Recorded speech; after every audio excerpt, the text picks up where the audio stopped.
Auspicia RSB. Continuamos con el debate en Impacto Económico junto al doctor Pablo Guido y al licenciado Diego Penisoto. Un tema que tiene que ser encarado en forma rápida. La deuda pública, relación con el fondo, ¿qué se debería hacer a nivel de grandes líneas estratégicas? Negociación amigable, con quita alta, baja. No, a ver, con el Fondo Monetario es regla que lo que puedes hacer es renegociar plazos, tasa de interés, pero no capital, ¿sí? Ahora, obviamente, como en la Argentina puede pasar cualquier cosa, hasta son capaces de hacernos una quita de capital por primera vez. Yo no creo que suceda. O sea, eso es lo primero que hay que hacer, porque si vos no arreglás con el fondo, después no podés arreglar con los acreedores privados. Claro. La secuencia es esa. Y con los acreedores privados vas a tener que arreglar. Desde las letras que vencían a 3 meses y se patearon a 6, hasta la deuda a más largo plazo. Diego. Hay un dicho que dice que si yo te debo un peso, tengo un problema, pero si te debo 1.000 millones de pesos, vos tenés un problema, ¿no? Entonces yo creo que el Fondo Monetario tiene un grave problema con Argentina porque de manera inaudita apostó políticamente por un gobierno, otorgando un préstamo histórico, el más grande de la historia del organismo, solamente a los fines de asegurar la reelección de un gobierno, y finalmente la reelección no sucedió, ¿no? Entonces ahora el problema lo tiene el Fondo Monetario, porque Argentina se encuentra con un signo político diferente, con otra gente para negociar, en otros términos, y evidentemente se encuentra en un problema, digo, porque la plata que el fondo le prestó a Argentina es de los países que son socios del fondo, y los países que son socios del fondo pedirán cuentas, ¿no? Entonces, creo que, a mi modo de ver, no es tan desigual como pareciera la negociación, si bien debemos una fortuna de plata, y también habrá que revisar qué pasó con toda esa plata, por qué en un año nos fumamos 44.000 millones de dólares y no cambió absolutamente nada, solamente fue un respirador artificial para que todo siga igual, ¿no? Pero bueno, creo que el Fondo Monetario quizás sea la mesa más amigable con Argentina para negociar. El problema más grande va a ser con los acreedores privados, y en ese sentido creo que la postura que tenga el fondo será muy determinante para lo que hagan los privados, ¿no? Digo, si el fondo se pone firme, entendemos que el fondo lo que quiere es una reestructuración con quita o con algo de quita, y los privados no solamente pretenden renegociar los plazos y los intereses, es decir, una renegociación y no una reestructuración, y bueno, habrá que ver ahí la puja de poder, ¿no? Pero creo que es el primer punto del día 10 de diciembre a las 8 de la noche cuando asuma Alberto Fernández. Imagino que será lo primero que haga, ¿no? Bien, en línea con comenzar o que se dé la posibilidad de comenzar a solucionar los quilombos económicos que tenemos. ¿Un pacto económico social contribuye? ¿Depende de? ¿Cómo lo ven? Bueno, depende en qué consiste ese pacto social, porque si consiste en todos los pactos que conocemos en la Argentina, que ha habido de a decenas, es decir, los pactos en la Argentina son control de precio, control de salario, control del tipo de cambio y las tasas de interés. Eso se hace siempre en un contexto inflacionario, porque si no, ¿para qué lo haces? El problema es que llega el día 90, 120 cuando vence el pacto y tenés una olla a presión fenomenal porque tu política fiscal y monetaria no está alineado con esto. Bueno, Lo que pasó con Gelbar. lo estamos viendo este mes con el congelamiento de los combustibles, ¿no? Claro. Yo creo que el pacto social es necesario, pero además el pacto social entendido como una mesa de diálogo de emergencia, porque evidentemente la situación es bastante delicada como para no hacer una mesa de diálogo, ¿no? Pero no creo que la mesa de diálogo sea la solución a los problemas estructurales de Argentina. Sí creo que la gestión económica que viene tendrá que dividir objetivos en corto plazo, mediano plazo y largo plazo. En el cortísimo plazo, como decíamos, la reestructuración de la deuda y, en todo caso, digo, no control de precios, y si vamos al caso, paradigmáticamente, el control de precios lo acaba de establecer este gobierno, así que, en todo caso, nadie le va a poder indicar al gobierno que venga que es, digamos, esta cuestión de intervenir en la economía y todo, porque ya lo hizo este gobierno que renegó por años de esto y finalmente hizo todo aquello de lo cual renegó. Sí, entonces, y vemos las en consecuencias. definitiva, creo que lo primero es ver qué hacemos con el cepo. El cepo no creo que cambie demasiado en el cortísimo plazo. Entiendo que en el mediano plazo el equipo de Alberto Fernández piensa en tipos de cambio múltiple, lo cual luce bastante razonable. Digo, no puede salir lo mismo el dólar para aquel que quiere vacacionar en Miami o para aquel que quiere atesorar que para aquel que quiere comprar insumos para producir o aquel que tiene que pagar deuda. Entonces, evidentemente es bastante razonable la administración de las divisas. Esto es un planteo que hago en una nota reciente. Me parece que eso es un punto clave de la estructura productiva argentina. Sí, ¿no? un punto. ¿Tipo de cambio múltiple sirve, no sirve? ¿Es indicado? A ver, esto de tipo de cambio múltiple, cepo, control de cambios, es la consecuencia de que tenés un nivel de escasez de divisas fenomenal, ¿sí? Entonces llega al punto donde la autoridad monetaria, el Banco Central, tiene que elegir. O no interviene y el tipo de cambio va a los niveles que tenga que ir, o si interviene, lo tiene que hacer en dosis homeopáticas. Por ejemplo, el Banco Central hoy te vende $200 por mes, ¿sí? Ahí te lo vende al tipo de cambio oficial. Si querés girar divisas al exterior, si querés atesorar más, qué sé yo, vas al mercado negro o al contado con liquidación, etcétera, etcétera.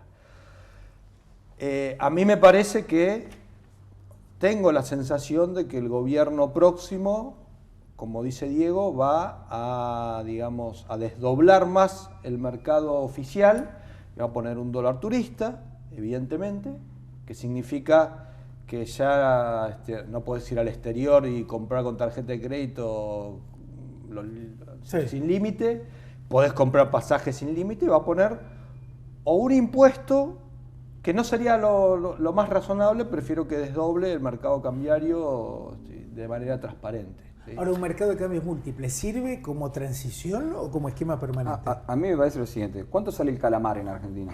El kilo de calamar. No tengo idea. Es un bien escaso, ¿no? Sí. ¿Qué pasaría si todos de repente quisiéramos comer calamar?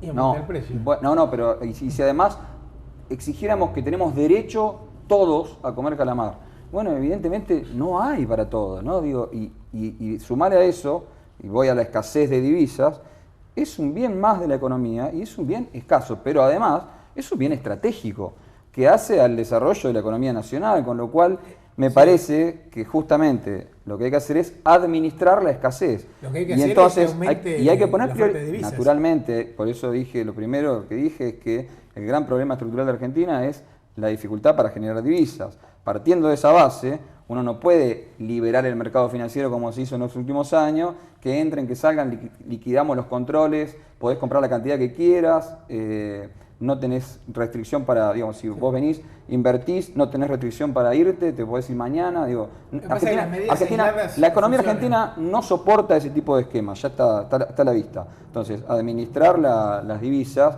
es estratégico de cara a lo que viene. Entonces, si vos querés viajar, no es que no podés viajar, pagá lo que vale. Ah, okay. Sí, yo diría lo que no soporta la economía argentina ni nosotros es la falta de un plan integral. Ahora, tema inversión, ¿cómo recrear las condiciones para fomentar la inversión a nivel país y en Vaca Muerta, por ejemplo, en las economías regionales? Bueno, a ver. ¿Qué hay que hacer? Del 2011 hasta el 2018 la economía no creció. Si vos medís punta a punta, el Producto Bruto es el mismo. Este año va a caer 2, 2,5, 3%. Sí. Con lo cual, en términos de ingreso per cápita, tenés una caída muy grande, pues claro. Ya llevas 8 o 9 años más gente. Bueno, que lo hablábamos recién, ¿no? Que se rompió la dinámica par y par. Estamos estancados, para decirlo, digamos, suavemente. Sí. Lo cual es mucho tiempo, ya 8 años. Este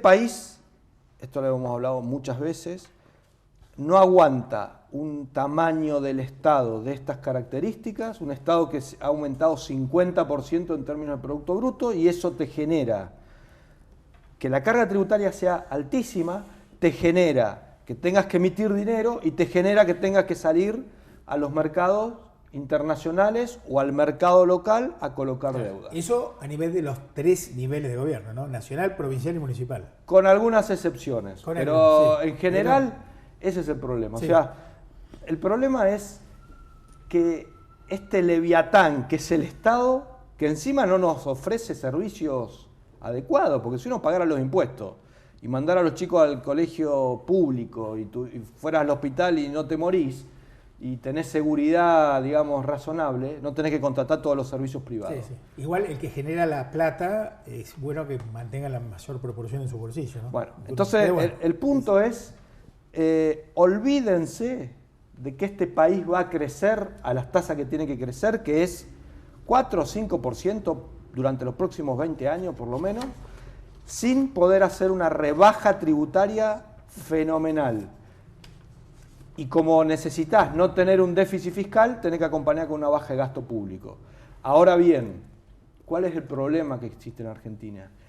Que hay una estructura de gastos fijos en el Estado muy grande. ¿Por qué? Porque está indexado, primero que está indexado por inflación y segundo por que la cantidad de jubilados y empleados públicos es muchísimo mayor a la que había hace 15 años. Le doy el pie a Diego. No, bueno, no coincidimos para nada en esta... siempre nos empantanamos acá, digo, ¿no? Yo creo que la discusión del tamaño del Estado es una discusión para darla con la panza llena, ¿no? No para darla en este momento, claramente no se sostiene, digamos, ¿no? Creo que las prioridades claramente son otras. A mí me parece que la cuestión tributaria hay que atenderla en el largo plazo, evidentemente. Ayer el gobernador anunció en Neuquén una rebaja de ingresos brutos muy importante, 0% para las pymes, me parece fantástico. De hecho, ingresos brutos es uno de los impuestos que podemos decir más distorsivos que existen y creo que es el primero a revisar. Pero a mí me parece que la cuestión de inversiones va por otro lado, ¿no? Principalmente por la institucionalidad. Digo, este gobierno, que era el que yo recuerdo el banner en la página del Ministerio de Hacienda diciendo anuncios de inversión por 65.000 millones, no vino ninguna.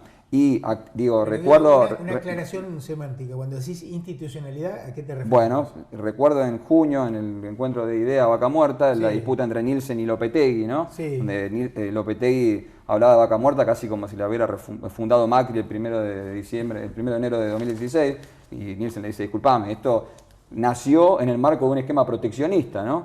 Y Lopetegui lo chicaneaba y apenas un mes y medio después cambiaron las reglas de juego de Vaca Muerta, ¿no? Ellos cambiaron las reglas de juego de Vaca Muerta. Entonces, digo, en todo caso lo que hay que hacer es ponerse de acuerdo en cierta regla de juego de institucionalidad que no se modifique cada vez que cambia el gobierno. En eso estoy totalmente de acuerdo, o sea, ¿no? Que los precios, porque los precios evidentemente máximos son negativos. Yo lo que considero es que hay que ponerse de acuerdo en cuáles son las reglas de juego institucionales que vamos a ofrecer como país, como marca argentina, y que los inversores entiendan que por 10, 15, 20 años eso no va a cambiar, ¿no? Entonces creo que la institucionalidad es clave. Ahora, la cuestión del tamaño del Estado me parece que, digamos, siempre discutimos lo mismo, ¿no? Estamos ante un esquema de ajuste que pasó del gasto primario del 3,9% del PBI al 1% del PBI y las cosas están peor que antes. Entonces, ajuste y hubo una reforma impositiva en 2017 que intentó... Muy light.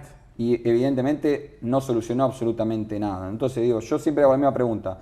¿Cómo haces para reducir el déficit bajando impuestos? Si bajás impuestos, evidentemente tenés que hacer un ajuste, pero un ajuste fenomenal, ¿no? Y estamos ante un ajuste muy fuerte que se hizo en estos últimos 2 años y acá están los resultados. Evidentemente necesitamos un esquema de tamaño del Estado quizá un poco menor. Evidentemente la presión impositiva en Argentina es alta y eso no lo podemos negar. Sí, hay que hablar y yo me niego también a ver siempre al Estado en esta mirada utilitarista de el Estado no me ofrece servicios. El Estado no está solamente para ofrecer servicios, el Estado está para poner las reglas del juego, porque si no estuviera el Estado, el mercado haría estragos, ¿no? Y si ya la distribución del ingreso es lo que es, con el Estado presente intentando redistribuir, imagínate si el Estado no estuviera, ¿no?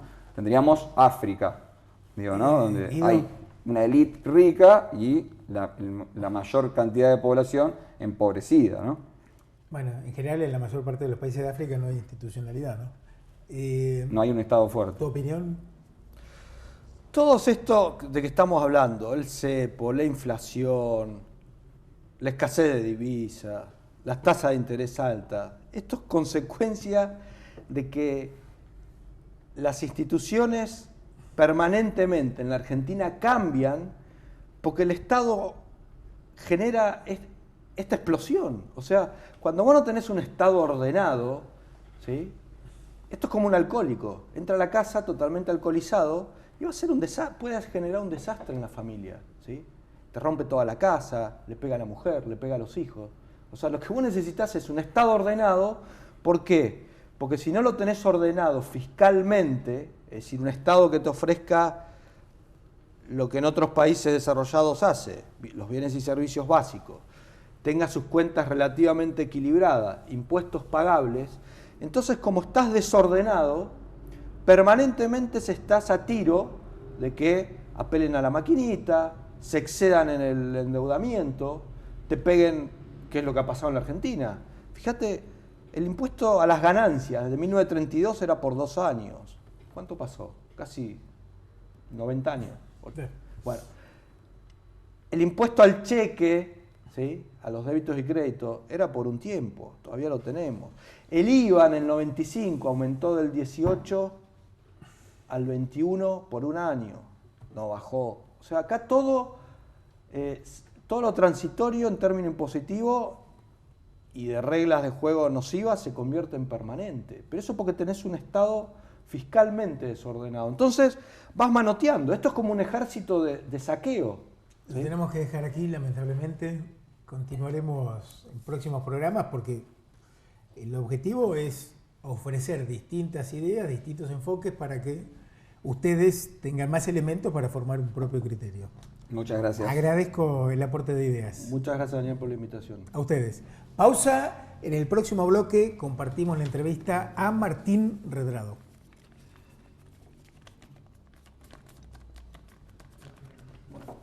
Lo que es seguro es que esto va a estar... Aseguraste tu auto, pero aseguraste viajar. Aseguraste tu bote, pero aseguraste pescar. Aseguraste tu teléfono, pero aseguraste tus charlas. Aseguraste tu casa, pero aseguraste tus siestas. Las cosas son muy importantes y está bueno poder asegurarlas. Por eso en Sancor Seguros aseguramos todas esas cosas que querés, pero también aseguramos todo eso que te gusta hacer con esas cosas y todo lo que te gustaría poder hacer. Y para eso te ofrecemos seguros de vida que se adaptan a tu vida y te dan la tranquilidad de estar construyendo tu futuro y el de los que más querés hoy. En Sancor Seguros aseguramos lo más importante de tu vida, tu vida. Días y noches trabajando, puliendo cada detalle, revisando todo 1 y 1000 veces. Porque siempre hay algo para mejorar.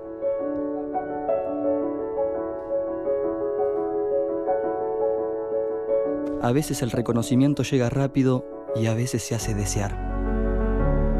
Pero la pasión por ser cada día mejor es algo que siempre está conmigo. Medife está conmigo. Imagínate hace 20 años acá. Había un viento ese día tremendo. Estábamos paseando con Laura. A mí ella me re gustaba, estaba enamorado, pero ella no tenía onda conmigo. Acá era todo tierra y el viento nos volaba los pelos. Bueno, yo tenía. Entonces vino una ráfaga de tierra, cerramos los ojos y cuando los abrimos pasó algo. Fue como si nos hubiéramos visto por primera vez y nos dimos un beso. Ahora ya no hay tierra. Está este parque hermoso, con un centro cultural. Por suerte, porque ahora podemos traer a nuestros hijos. ¡Qué linda estás, Neuquén! Municipalidad de Neuquén.